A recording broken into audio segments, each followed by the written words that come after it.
The Agenda with Steve Paikin is made possible through generous philanthropic contributions from viewers like you. Thank you for supporting TVO's journalism. For the first time ever, Ontario has embraced the legislature's right to overrule charter rights. Tonight, we'll take a hard look at why the government invoked the notwithstanding clause and the issues that action itself provokes. Then, after months of lockdown, some are more nervous than excited to step out into the world again. We'll find out how to manage reopening anxiety. It's Monday, June 14th, and that's tonight on The Agenda.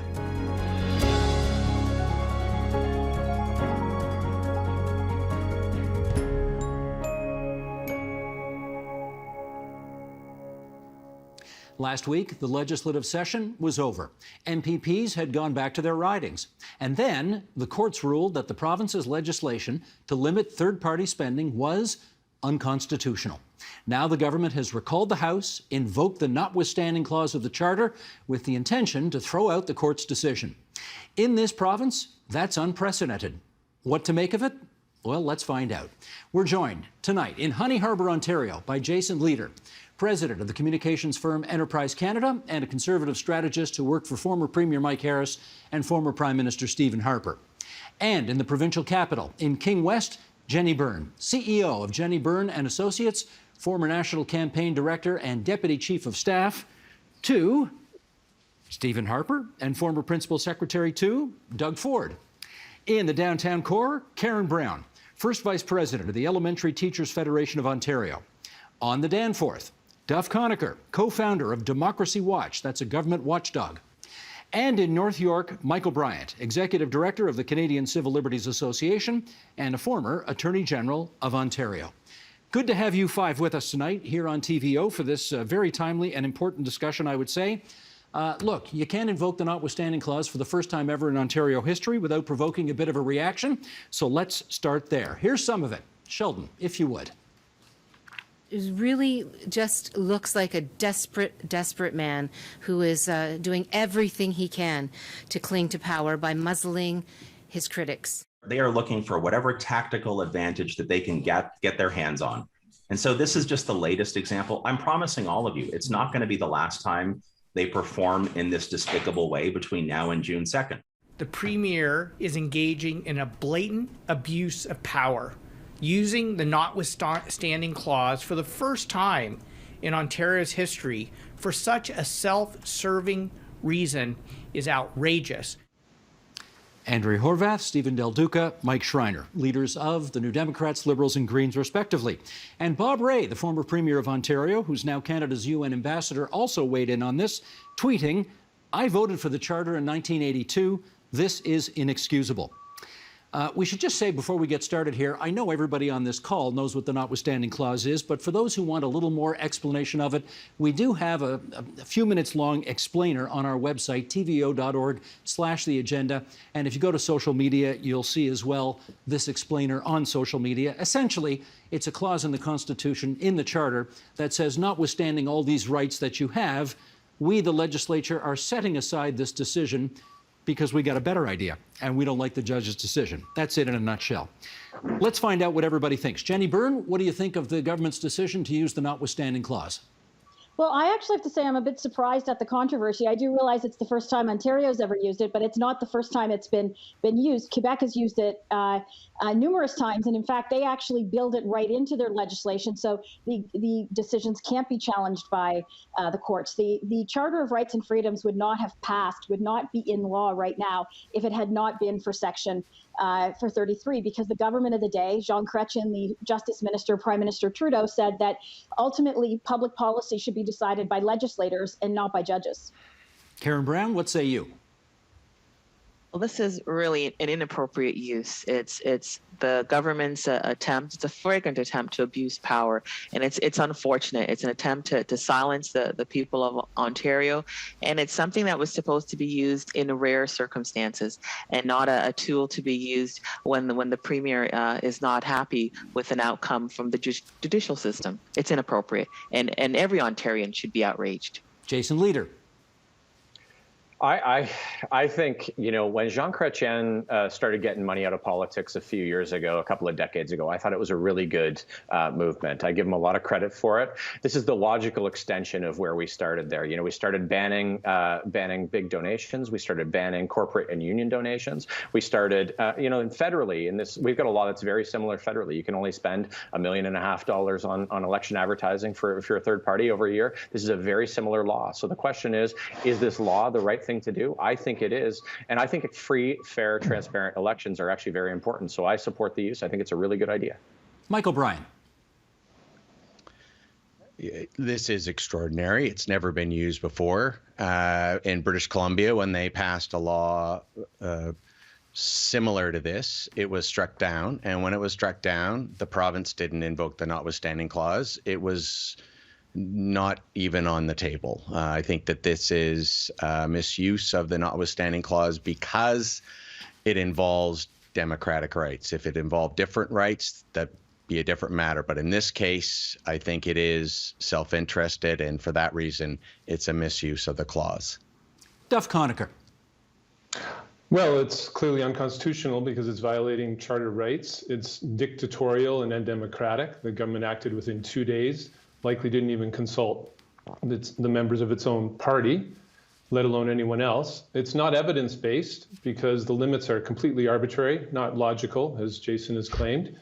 And just like every other part of Ontario's political finance system, it's misleading. Jason just made a misleading claim about the limits compared to other limits in the country. Maybe illegal. Bill 21 is going to be testing that with the court cases as to whether the notwithstanding clause can be used by a premier or prime minister whenever they want for whatever they want. And it also, I think, shows that Ford has a real twisted sense of priority to recall the legislature to do this as opposed to addressing many other very serious problems in the province right now. That just shows a real twisted sense of priorities. Not the first time, and likely not the last time. I didn't want to get into the nuts and bolts of the bill yet, but Duff, since you did say a couple of things about what Jason had to say that were a little on the tough side, I do feel obliged to let Jason come back and speak to those, and then I want to get back to the notwithstanding clause issue itself. So, Jason, over to you. Yeah, I mean, I don't know what Duff's talking about. I don't want to get into an argument back and forth. I mean, there's third-party limits in federal law. You can spend $1 million in the year leading up to an election. You can spend $500,000. Not in the year. Not in the year leading up to an election. In the 2 months leading up to an election, you can spend $1 million. The limit does not apply beyond those 2 months. It's totally unlimited for the other 10 months in the lead up to the election. BC has more generous limits, also apply only for 2 months. These are just one of many misleading claims that the government has made about the limits.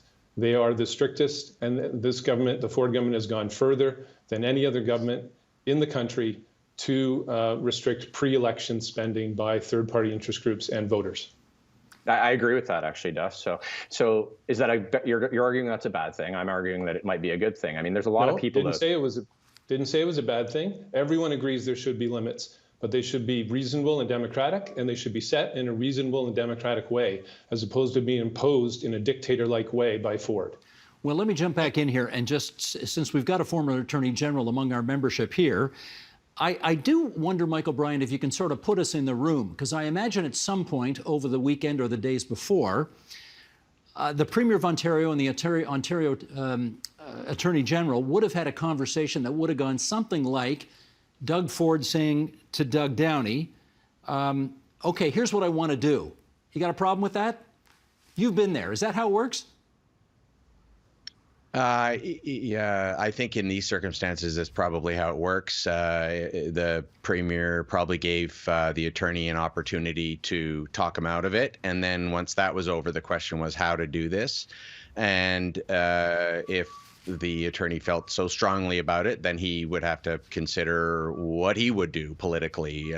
If he's silent with the media for a period of time, which is what Attorney General Mulroney did, whether or not this went to a full cabinet meeting or, as you said, was a a phone call. I don't know, but the bottom line is, at some point, yeah, the attorney would have said, if you're going to do it, this is how you do it, and here are the risks in the event of a challenge, and he would be given a percentage as to what the risk was of a negative outcome.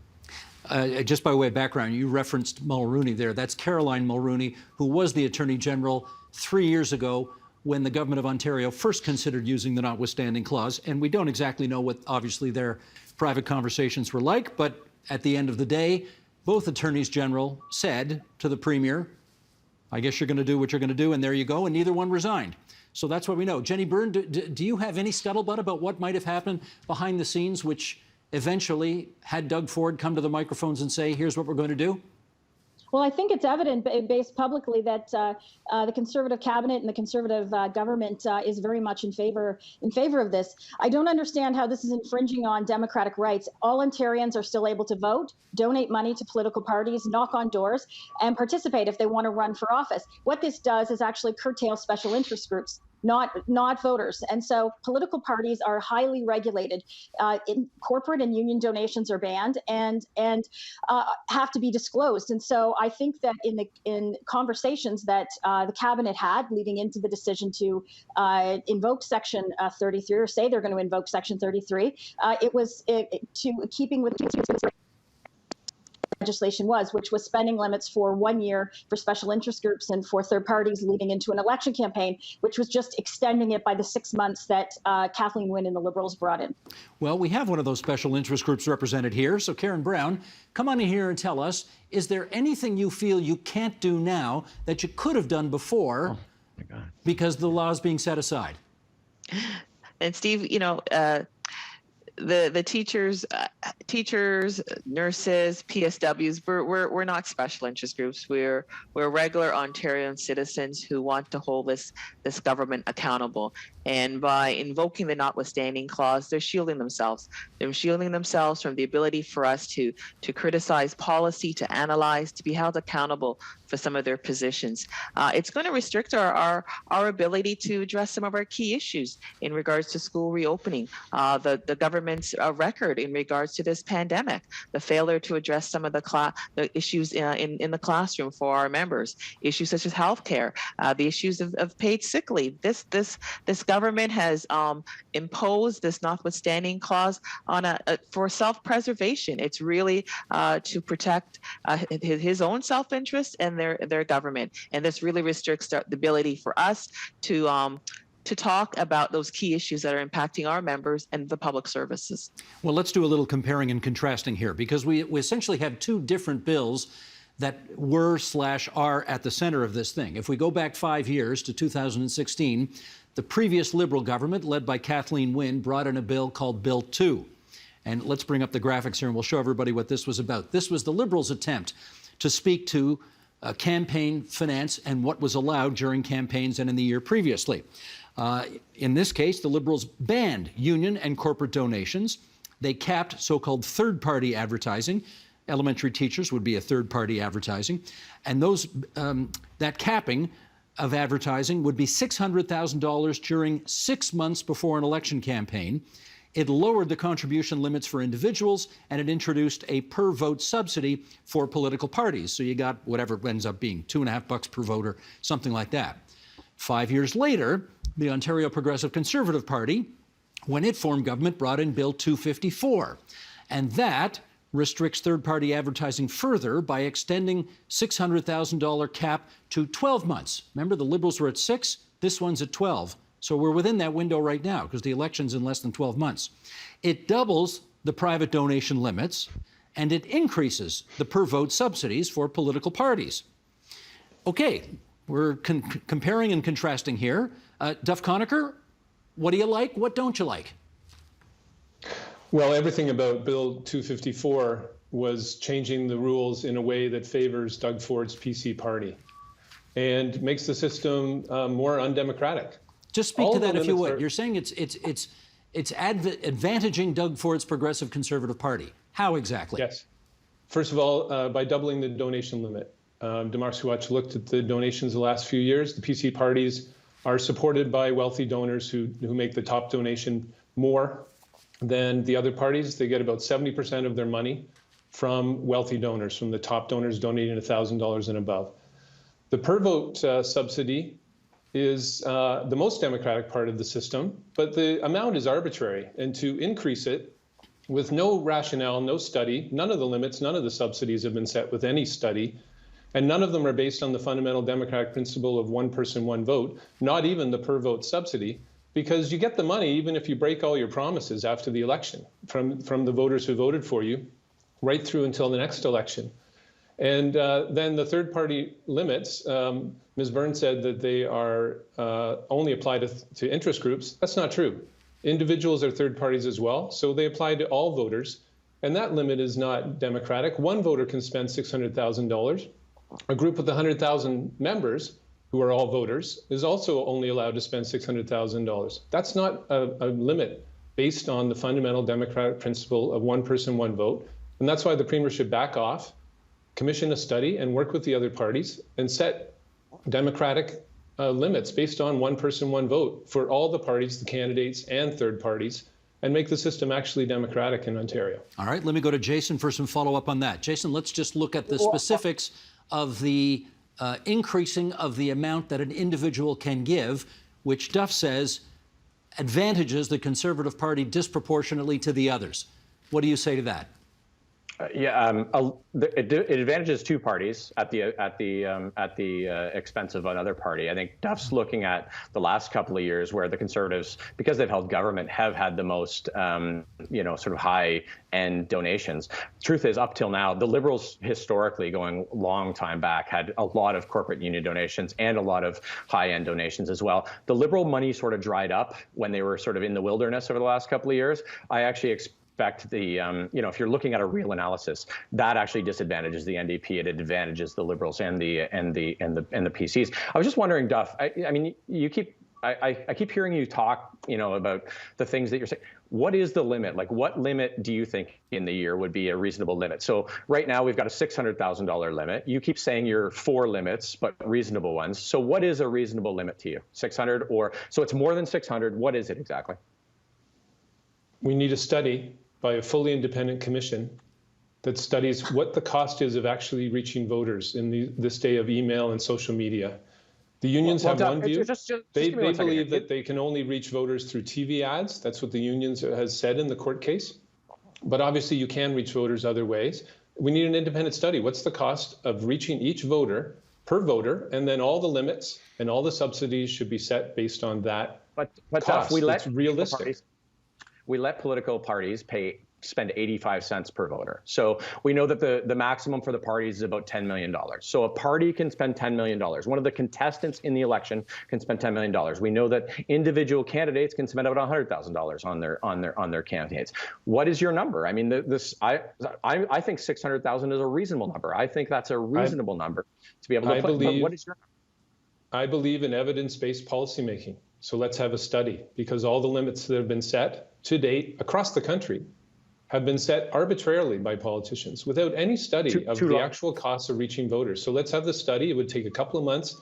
You just call TV, radio stations, print media, social media, find out how much it costs to reach all Ontario voters with an ad campaign, and that should be the limit. Well, let me jump in here for a second if I can, because I know one thing Duff has said publicly is he'd like the maximum individual contribution to be $100. Have I got that right, Duff? Yeah, that's right. That's based on the median income of $29,000 and all the expenses that someone has with that. Understood. Now, let me ask somebody who's actually... I want to ask somebody who's actually running... I get you. I hear you. I want to ask somebody who's actually running an election to talk to us about what the implications of that would be. So, Michael Bryant, if everybody were restricted to a maximum contribution of $100 as opposed to more than $3,000, which is where the current government has it, what would be the effect of that? I think on local campaigns, it would have a massive effect, or a significant effect anyways. I always think of campaign finance as really falling into two general categories. One is what's used by the central party. That's going to be, by and large, done by television, radio, internet, advertising. And with respect to the local candidate, they usually don't raise enough or are not able to raise enough to do that kind of advertising. So really they're paying for space and literature and getting that out and some staff. So that would have a big impact on the local campaigns and their ability to raise about $50,000 to $100,000 in order to run a competitive campaign. If you're not able to raise that much, it's going to be more difficult to get your message out, and you're going to end up being totally reliant on the central campaign. The central campaign, in turn, will be restricted as to how much they can raise. And I just want to finish by pointing out that this isn't just about the money raised and spent and the advertising or the speech, the arguments that come out. It's also about what the voter gets to learn. So what this means is it's putting a cap on how much the voter can hear from all of these various voices. So these voices are, this is literally a voice that's being heard. So when we talk about restrictions around spending, we are talking about restricting the amount of information that gets out there for voters to consider before an election. All right, let me get some follow-up on that. Karen, if all of the teachers that you know and represent were limited to $100 per person per campaign to contribute, what do you think the impact of that would be? I think it's a much bigger issue. It's not just about the amount of money. It's really about that whole limiting the ability for our members to engage around the issues for a full year. 6 months was prior, and when in the government's own documents that they submitted to Justice Morgan, they said 6 months was reasonable. Here they're just picking an arbitrary limits. For us, it's the integrity of the system. It's the ability to have dialogue on the issues that have been impacting our members in regards to funding for education, in regards to support for students with special needs. It's around issues of paid sick days. It's around long-term care. It's about our ability restricting that dialogue and that conversation for a full year, really silencing. And what we need is a government, we need leaders who can stand up and be accountable and are able to defend their positions, defend their policies. And this just provides a shield where this premier doesn't have to do that. Well, let me understand what the number is then. Let me understand the number. How much money do you think the elementary teachers need to take out the ads to make the points that you have just made here? And it's not about money. We need the opportunity. We were working within the guidelines. This government has just arbitrarily expanded that to their benefit. And that's we want to be able to fairly engage in the process. And it's about fairness, and that hasn't been established. I can't give a number, but we've worked within those limits. This government now is just arbitrarily has extended that for their own self-interest, for their own political gain. This is not how a democracy operates. The people of Ontario deserve better from our premier, and their voices need to be heard throughout this process. Jenny, I should get you to speak to that angle of the story, because the fact of the matter is the government is setting the rules unilaterally for the game that everybody is about to play. And there are some people obviously watching this who will say to themselves, well, that's not really all that fair. Shouldn't they all agree together on what the rules are? What's the response? Well, I think that this is legislation. Governments in power bring through legislation. Kathleen Wynne brought through the previous act that you talked about without consultation from the other parties, and there was a disagreement on that. But I would like to say to Karen, this absolutely, obviously, is about money. There is nothing stopping us, third parties, unions, corporations, businesses, from actually talking about what their concerns are leading into the election. Karen's on TV right now talking about it. You can reach out to voters. There are a lot of ways to connect with people. This is 100% about money and the ability. And if you're taking, if I'd like to say to Duff, so you're saying that voters, that the average person can only donate. You're suggesting $100 per person. So are you suggesting then that unions and corporations and third parties actually have then a more disproportionate ability to influence elections when they have absolutely no accountability or reporting mechanisms like political parties and political candidates have? Go ahead, Duff. You want in on that? Sure. No, I'm not saying that. The limits obviously for third parties would be less, because as the Supreme Court of Canada ruled back in 2004, in the case that Harper brought before he was Prime Minister against the federal limits, we need, you could have a whole bunch of third parties ganging up on one candidate. and that one candidate has a spending limit, so the third-party limits have to be lower than that. But let's have an independent study of it. And I'm not calling just for a $100 donation limit for individuals across the board. There should be also per vote funding and matching funding, which Quebec has, and that subsidizes the amount that people can raise. But again, based on the fundamental democratic principle of one person, one vote, as opposed to allowing wealthy donors to use money to unethically and undemocratically influence candidates and parties. Can I get Michael Bryant on this angle, though? I want to go back to the original question I asked Jenny, which is it right for the government of the day, as the Wynne government did, as the Ford government is doing, to set the rules of the game in which they are clearly about to participate? What do you say? Yeah, no, I mean, the CCLA opposed the Kathleen Wynne bill and the limits put in there, and we said that before the legislative committee. We were ready to challenge that law as an intervener when it was going to the court, and then we ended up intervening on the matter that was heard by Justice Morgan. Parliament never gets the last word, but it gets the word, and it is going to be controlled by the majority. Yes, it does seem unfair, and it could lead to things like gerrymandering, which is why ideally what would happen is that we do with spending limits what we do with the actual constituency boundaries, which is we create a third-party mechanism, such as having Elections Ontario, an independent body, hear from all the parties as to why we ought to have a limit at whatever it is, 100, 1,000, 100,000, a million, and then you get an independent say.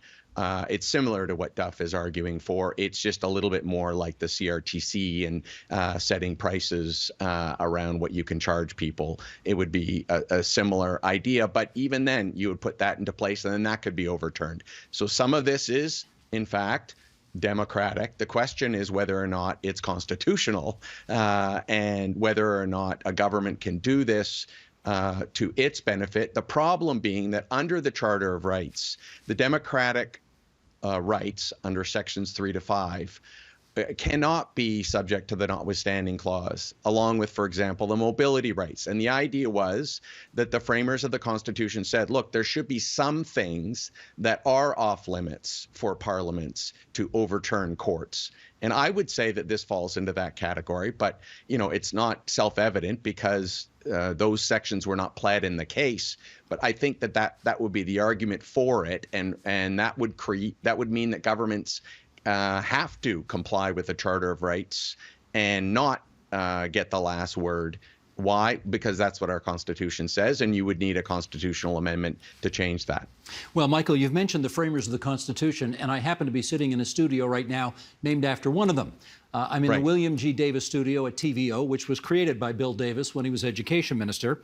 And I can't help but remember that in the middle 1970s, when this issue came up, he appointed a committee of Conservatives, Liberals, and New Democrats, and then gave the job, I believe, of overseeing election expenses to the former head of the New Democratic Party, Donald MacDonald, to deal with this. It was an all-party solution to a situation where all parties were affected. And Jason, I guess I'm going to put this question to you. That seemed like a pretty good idea 45 years ago. Why isn't it today? Yeah, it's a good question. I've got a lot of sympathy for that, and the points that Michael's making in terms of some sort of not the CRTC, Michael. The CRTC doesn't have the best fair. Something like this, the CRTC, where you get a group of sort of wise people who get together and do it in a nonpartisan way. But I think, Steve, it's a reasonable question. But the question really is, do we want more money in politics? Like that's actually what this is trying to do. So there are, like Michael's arguing, civil liberties. Duff's are arguing something slightly different. The Teachers Federation, God bless them. I understand why you're arguing. You want to run a lot of ads in the upcoming ads. Groups like Ontario Proud and Doug Ford. I don't think it's self-evident, by the way, that this advantaged Doug Ford. There's a lot of right-wing groups like Jenny and I could have run an arms race here and got a bunch of people to donate millions of dollars and run pro-Doug Ford ads as well. That's off the table as well. There's a maximum there as well. Ontario Proud spent a lot of money. I think they were the top spender in the last election campaign in 2018, they're going to be sort of hamstrung and hobbled down to $600,000. So, Steve, I think your idea is actually, it's a great question on why you don't do that. But the fundamental question is, do we want more money or less? Do we want this kind of arms race? Do we want more attack ads? And I grew up in Southern Ontario. All I got, no cable. All I got was Buffalo, Detroit over the airwaves. In election season, all it is attack ads on sheriff, on governor, on whatever. And do we want more of that or don't we? And that's really the fundamental question that we're looking at here. I'd like to get Karen to speak to that because, in fact, the government House Leader, Paul Calandra, in recalling the legislature, it's he who is responsible for doing that, said that the new legislation is intended to protect the individual rights of Ontario voters and protect our elections from American-style super PACs and their big money political influence. That's what they say is at the heart of this, Karen. Do you have reason to dispute that? That's ridiculous. Super PACs, no. The power of super people in Ontario coming together to hold this government accountable is more like it. This is absolutely nothing like American-style politics. There were limits in place. I'm not arguing that there shouldn't be limits. Limits were in place, but for a government to arbitrarily just change those limits, to restrict voice, to restrict the amount of dialogue that we can engage with our members, the amount of issues that we can hold this government accountable for over that time, over a year of dialogue, of engaging in robust conversation. This is what it's about. It's about, in essence, the Charter of Rights and Freedoms, freedom of speech and freedom of expression. This is not a democratic crisis for this government to come in and to impose the notwithstanding clause. This is really to stifle the voice of Ontarians, to restrict really legitimate criticism about the track record of this government. Yes, we'll have an opportunity to engage with our members in many ways. We will continue to do that. We will continue to work with coalitions to hold this government accountable on key issues. But what has happened with this notwithstanding clause, it is really limiting the amount of time that we can have that dialogue. And that's not what a healthy democracy is about. And every Ontarian should be really concerned in regards to charter rights being restricted and overruled by this premier. Duff, should we be concerned that American-style super PAC attack ads are going to come here if we allow more time and more money into the system here? Well, the limits were already in place. The Wynne government brought them in. It's just that they were arbitrary. So this is not about the question of limits versus no limits, because no one who appeared on Bill 254 at the committee called for no limits. Everyone supports limits. The question is, are they going to be reasonable democratic limits set in a democratic and reasonable way? Or, as what's happening right now, is Ford just going to pick a number off the top of his head and pick a time period off the top of his head with no evidence, no study, and impose it like a dictator would on everybody, voters and third-party interest groups alike across the province. That's an unreasonable, undemocratic way to do this. Okay, let me go to Jenny on this. Jenny, I think it was 8 Fridays ago that Doug Ford had that disastrous news conference where he essentially tried to, shut down society, give the police all sorts of powers they didn't want, and his poll numbers went right into the dumper after that. But in the 2 months subsequent to that, he's actually brought it back. The government changed its strategy on some things, and we did a poll that's going to be in the On Poly podcast showing that the Premier's back in first place in terms of who would you vote for if the election were held tomorrow. And it's a pretty even split on whether people approve or disapprove of how well he's done handling the pandemic. In other words, he's brought himself back into the game. And my question from a political strategic point of view is, why drop this nuclear bomb right now to set things off again when he'd started to bring himself back into public acceptance?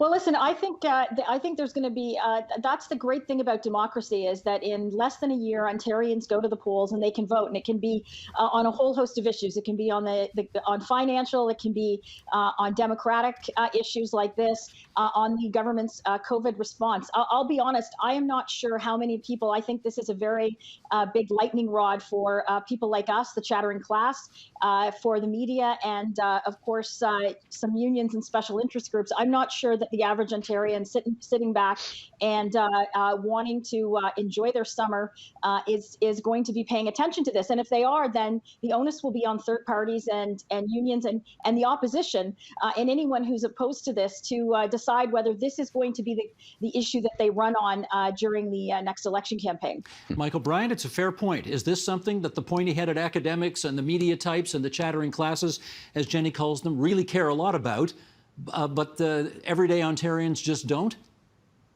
Well, I don't know, but let's assume that that is the case, in which case there's two reasons why this was done. Number one, to start a fight with with people like me, to start a fight with pointy-headed Toronto elites. And that's a good thing for Ford Nation going into an election. And secondly, it shores up their support. The reality is, when you look at how much the Conservatives, Liberals, and NDP are going to spend in the next election, there is not a gigantic difference because of the limits that are in place. Basically, the government, this government and the Liberal government, took away about $10 million worth of free speech. We may not like the attack ads, but people are grown up enough and capable enough of deciding how they want to take that speech. We've taken about $10 million worth of ads in speech, and we've removed it from the electoral debate. And it is unquestionably, if you look at where that $10 million was going to be spent, to the advantage of the incumbent government.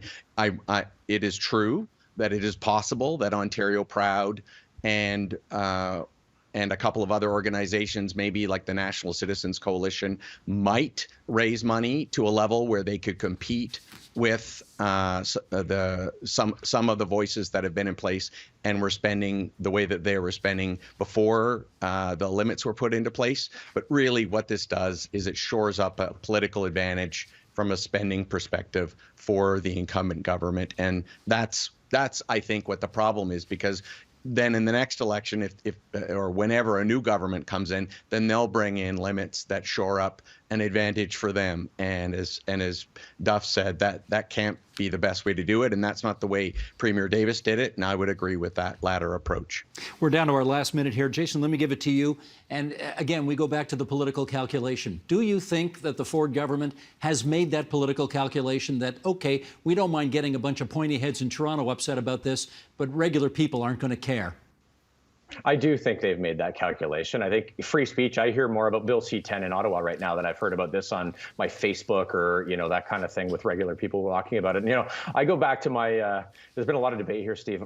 I go back to that philosopher, the oracle that I always listen to, Bernie Sanders, who said, money isn't speech and corporations aren't people. You could use the word unions, corporations, interest groups, all that kind of stuff. I'm not a constitutional lawyer, but, free speech, people, our free speech is guaranteed. The question of whether or not I should be allowed to do 7 or 100,000 or $1 million worth of attack ads, that's a different question. That was a good debate, everybody, and we thank you all for coming on to TVO tonight and having it. Jason Leader, Michael Bryant, Duff Conacher, Jenny Byrne, Karen Brown. Stay safe, everybody, and it's great to have you on our program tonight. Thank you. Jason, I'm getting that clip of you citing Bernie Sanders, and I'm going to send it to you every single week. I did it for you. He's my oracle. And apparently I'm a pointy-headed Torontonian. So says I.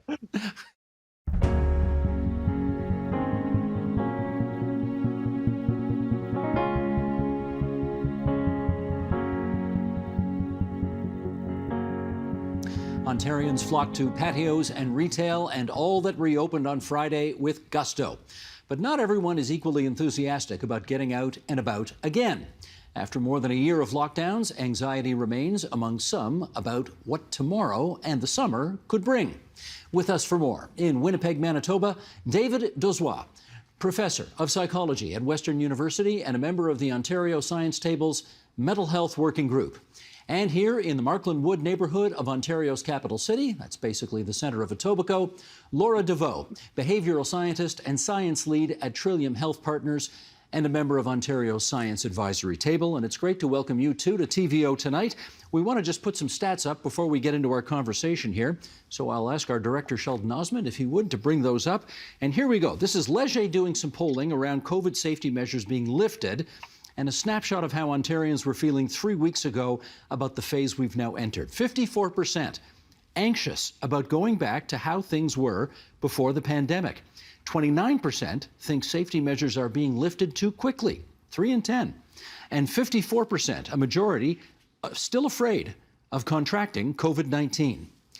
Okay, David Dozois, to you first. How does that compare to other polling, other opinions you see in the rest of the country? Yeah, I think it's pretty consistent, really. What we have found is the one poll from the American Psychological Association that looked at stress in America and looked at the kind of returning post-pandemic, found about 50% of people were pretty anxious or concerned about returning to work. I've been involved in some polling with a group called Mental Health Research Canada, which has been doing now 6 polls across the country in both languages to try to get a sense of how people are adapting to COVID and how that's affecting mental health. And we have found that a good number of people are, about a third of people are sort of anxious about the post-pandemic return, including, about 71% of people in total are anxious about COVID continuing, about 22%, with that being extremely high. Let me do a quick follow-up with you on that, David, and that is there a particular demographic, a particular type of person who is more anxious as opposed to less? Well, I think our poll results are consistent with what you'd find in general epidemiology. Generally, it's people 18 to 34 years old. It's sort of the younger group.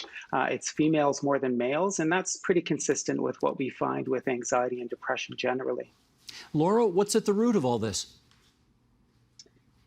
That's such a great question, and I wish I could give you an answer that sounded like a one-size-fits-all, and the reality is that's not the case. I think it boils down to a couple of things.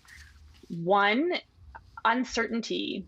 So when we think about returning to normal life, whatever that looks like, there's uncertainty around what we want that to be and what it will look like when we try to do it. And then the second big point is just uncertainty around how do I keep myself safe? Because as we think about returning to normal, the reality is things aren't normal yet. It's a journey to get there, and people just want to understand how to keep themselves safe as they start to reintegrate. And I mean, I don't want to, again, like you, I don't want to oversimplify this, Laura, but is it possible that, we've been under lockdown for so long, people forget what normal is? 100%. And, I'm sure that some of your listeners will relate that I've been one of those people at times. So, the world just opened up. As a scientist, I was thrilled to see people outside, that it's safer to be there. But as an individual, I thought to myself, how do I engage in small talk if I see someone I know? What are all those habits and routines of normal life look like? And it really comes back to the fact that habits themselves are largely automatic. We don't think about them. And we haven't had a chance to do them in a year and a half. So even for yourself, returning to the studio, you may have noticed that you consciously have to think through things because you're learning to ride that bicycle again. I wasn't going to mention it, but since you did, you're 110% right. This is our first time back in the studio. Cameraman David here, Sheldon in the control room, I'm in the studio, and we haven't been here in months because of the lockdown. And I confess, walking in, putting my bum in this chair for the first time in a long time, I'm trying to remember. Do I remember how to read the teleprompter? Oh yeah, lights, cameras, everything is... Yeah, so I get you. Is I guess what I'm trying to say. Let me read this from Dr. Arthur Bregman. He's a psychiatrist down in Florida, and he started using this phrase, cave syndrome, to describe some people's desire to stay at home. So let me read this, and then we'll come out of it with a question. Caveman syndrome occurs when people become attached to this COVID-19 situation. Not attached to the virus itself, of course, but attached to the home, the anxiety of uncertainty, and its effects on our daily lives. The way extroverts develop this disorder is actually similar to another psychological phenomenon known as Stockholm Syndrome. With Stockholm Syndrome, a hostage might start to feel a sort of rapport for the hostage takers. They begin to identify with their captors and rely on them for comfort. The home and the familiar fear of uncertainty start to become a dysfunctional habit of life. Only in our current situation, identification with the aggressor means identification with our homes and even the pandemic itself. Okay, David, this analogy that we kind of prefer to stay in our caves, or we feel more comfortable in our caves, make sense to you? Well, to some degree it does, for sure. I think avoidance is always easier for us, and change is very difficult for all humans. So although humans adapt very well and very quickly, the easiest thing to do when you're anxious is to avoid, because the moment you avoid, your anxiety immediately goes down. If I had a fear of dogs and I saw a dog and just quickly kind of crossed the street, my anxiety about dogs would go down. I wouldn't be anxious about that dog anymore. But the problem, of course, with avoidance is that it's like fuel to a fire. And so it just makes anxiety worse in the long run. So this notion of cave person syndrome, I suppose, it's interesting. I think it's a bit of a stretch. I don't think I wouldn't kind of link it to Stockholm Syndrome myself. I think that sort of undermines what Stockholm Syndrome's about. But nonetheless, I think there are a large proportion of people, particularly those with certain types of anxiety problems, who will find staying home easier and readjusting, going back to reopening, a lot more difficult. Well, okay, Laura, let me try this then. How much of this might be related to the fact that, we've been in, it's a terrible expression, but you know what I mean. We've been under house arrest for many months, and then we get out for a little while, and then we're back under house arrest, and then we're out again for a little while. And some of the messaging, present company excluded, of course, some of the messaging hasn't necessarily been clear. Some of it has been confusing. People do have multiple sources from which they're getting their information. Does all that contribute to this? It definitely contributes to it. And so as someone who studies how people behave and why they behave that way, we can break it down into three components. It's our capability, which includes our physical ability to do something, but also our ability to understand. And that's been a huge challenge for two reasons. One, because there's multiple streams of communication from different sources, as you pointed out. But two, COVID is still new. We didn't come into this pandemic with a wealth of information, so people are trying to learn as they go. The other two constructs are opportunity and motivation. And as you've also alluded to with being under house arrest, there hasn't really been much opportunity to do anything. And so it really changes the way we think about things when that circumstance changes and there is opportunity to do something different. And a thought that I think might be helpful for some people to reflect on is when you're thinking about your anxiety now as things reopen, try to think back to wave one, when we were initially put under lockdown, and there were quite a few people who had a hard time adjusting to that because it was a transition. There was the thought that, this will just be quick. We'll have 2020 back in summer, which we all know in hindsight was not the case. And again, it's just those transitions and those massive shifts that are anxiety producing, no matter what direction they're going in. And so we just need to give ourselves grace to see what is happening and then become comfortable with what's possible. Because the reality is that we often get our cues from what we see other people doing, and we haven't seen other people for the large part of the last year and a half. Well, in which case, David, talk to us about how this adjustment is going to work, because there are people, as we've indicated, who have not been into the office in many, many months. There are people who have not eaten in a restaurant in many, many months. There are single people who I presume have not dated in many, many months. And I guess have to learn how to do all that all over again. Is that basically what we're looking at? Well, I think to some degree, as Laurel said, I think people adapt very quickly. And I think about how quickly we adapted to having to wear masks and walk up follow the arrows at a grocery store and make sure we're physically distancing and sanitizing and so on. We adapted to that very quickly. I'm sure we will adapt very quickly to reopening and going back to life as normal. For some people, I think that will be very difficult. For example, people with social anxiety, it's been that avoidance in some ways and the lockdown has sort of helped anxiety in the short term for them because they're not having to interact as much. Starting to reintroduce yourself into society again is going to be difficult. I think the same with people who have what we call agoraphobia, who have been kind of shut in more and avoid because of fear of having a panic attack. The same kind of thing, trying to get out is going to be difficult for them. And really, I think it'll be difficult for many of us because, as you said, we haven't done these things for quite some time. We need to kind of reintroduce them into our lives. But I think bit by bit, we will adapt and we'll get there.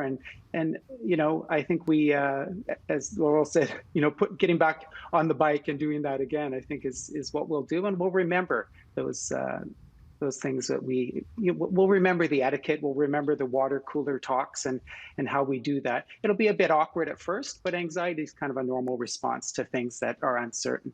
Well, let me pick up on that aspect with Laura, and that is, I can imagine that most of us, not our immediate family, but everybody else in our lives, we have been talking to overwhelmingly in the past 15 months on screens.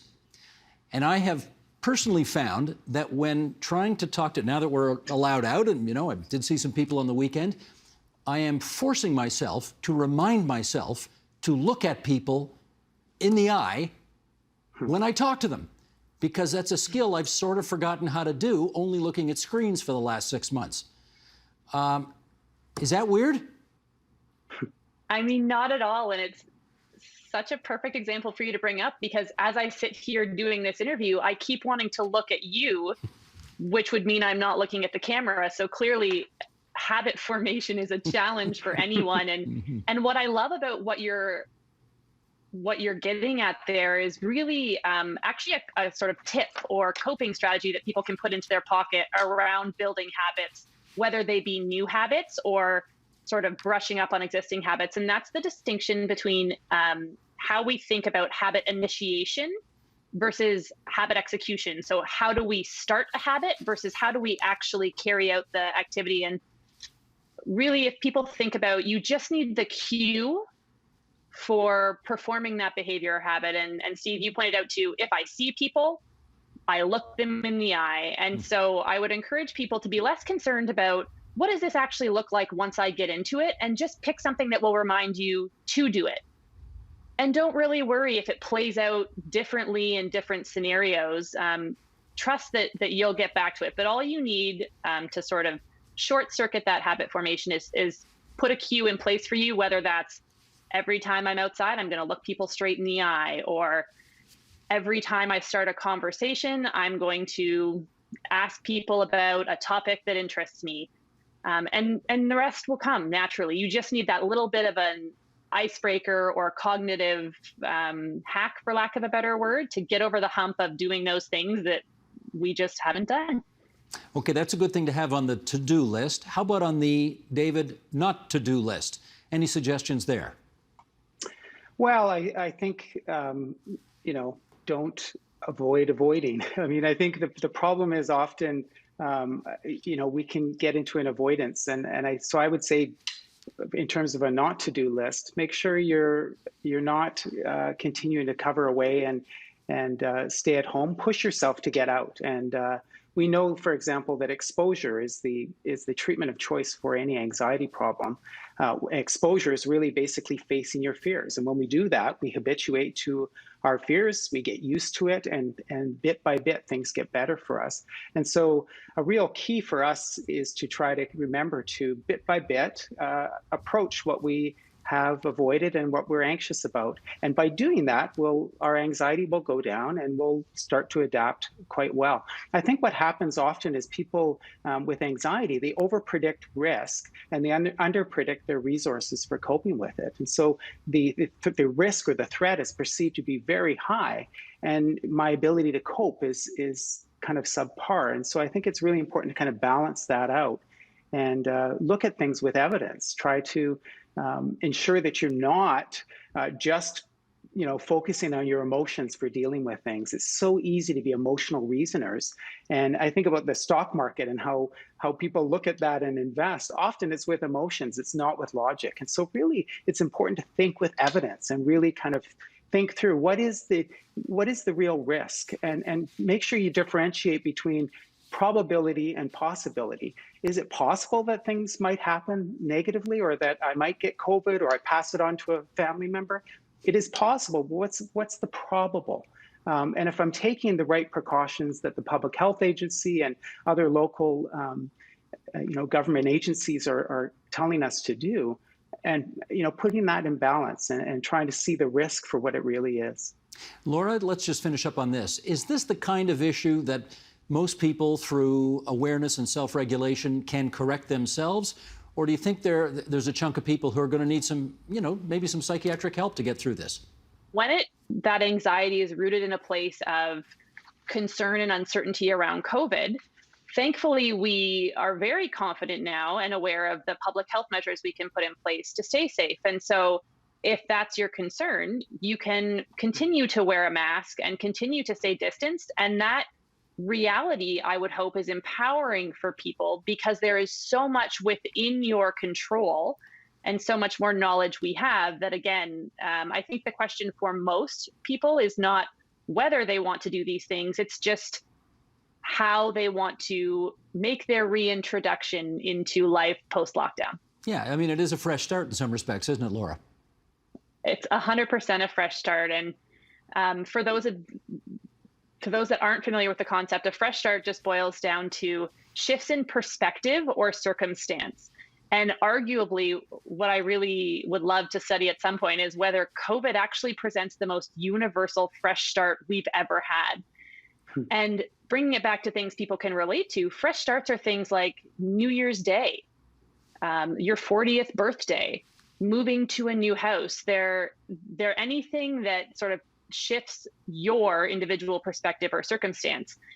And it provides an opportunity for us to actually follow through more on what we intend to do, because humans think about their lives in terms of chapters or segments. People will define those chapters and segments in different ways. But again, as we reopen, hopefully for the last time, it really is a chapter that everyone has been looking forward to for the last year and a half. And I can't wait to see what people do with it. Amen to that. Laura Deveau, David Dozois, great to have you on the agenda tonight. Thanks so much to both of you. Thanks for having us. Thank you. And that is the agenda for Monday, June 14th, 2021. Tomorrow, CNN's Fareed Zakaria joins us for a look at the state of the world today. I'm Steve Paikin. Thanks for watching TVO, for joining us online at tvo.org, and we'll see you again tomorrow. The Agenda with Steve Paikin is made possible through generous philanthropic contributions from viewers like you. Thank you for supporting TVO's journalism.